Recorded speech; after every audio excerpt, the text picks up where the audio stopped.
మాజీ ఎమ్మెల్యే పుట్ట మధు చేస్తున్న వ్యాఖ్యలు రాజకీయ సంస్కారానికి విరుద్ధంగా ఉన్నాయని 8 ఇంక్లైన్ కాలనీ కాంగ్రెస్ పార్టీ నాయకులు పట్టణ అధ్యక్షులు గుండెటి రాజేష్ తీవ్రంగా ఖండించారు. ఈ మేరకు 8 ఇంక్లైన్ కాలనీలోని ప్రెస్ భవన్లో ఏర్పాటు చేసిన మీడియా సమావేశంలో కాంగ్రెస్ పార్టీ నాయకులు మాట్లాడారు. రాజకీయాలు హుందాతనం అంటే కేవలం పదవులు అనుభవించడం కాదని, తోటి నాయకుల పట్ల ప్రజల పట్ల గౌరవంతో ఎలా ప్రవర్తించాలో తెలుసుకొని ఆచరించడమే నిజమైన రాజకీయ పరిపక్వతకు నిదర్శనమని విమర్శించారు. రాష్ట్ర మంత్రి దుద్దేళ్ల శ్రీధర్బాబు గురించి విమర్శలు చేసే ముందు ఆయనకున్న రాజకీయ అనుభవం, ప్రజా జీవితంలో పాటిస్తున్న విలువలు, నియోజకవర్గ అభివృద్ధి కోసం చేస్తున్న కృషిని గమనించాలని హితవు పలికారు. వ్యక్తిగత విమర్శలు, అనుచిత వ్యాఖ్యల ద్వారా రాజకీయ ప్రయోజనం పొందాలని ప్రయత్నం సరైన విధానం కాదన్నారు.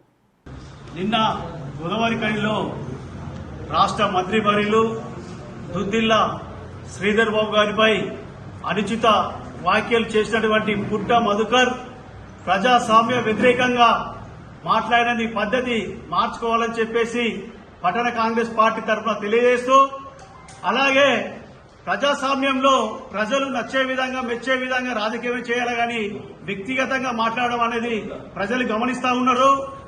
రానున్న రోజుల్లో నీకు డిపాజిట్ కూడా గల్లతని చెప్పేసి కాంగ్రెస్ పార్టీ పక్షాన తెలియజేస్తూ, చట్టసభలో గెలిచిన వ్యక్తిని గతంలో ఎలా ఉండాలో ఎలా నడుచుకోవాలో తెలియదా నీకు?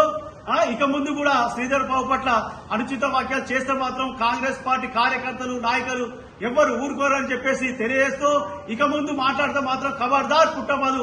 1% కూడా బ్రాహ్మణులు లేరు. అటువంటి నాయకుడిని 6 సార్లు 5 సార్లు విజయం సాధించడం అంటే మరి నీ బహుజన సామాజిక నువ్వు ఏం చేస్తావు? మరి నువ్వు ఎందుకు మన్నలు పొందలేకపోతాను? ఆ సమాజం మన్నలు ఎందుకు పొందలేకపోతాను? 3 అంటాను 1% ఉన్న బ్రాహ్మణుడు 5 సార్లు ఏ రకంగా గెలిచాడు?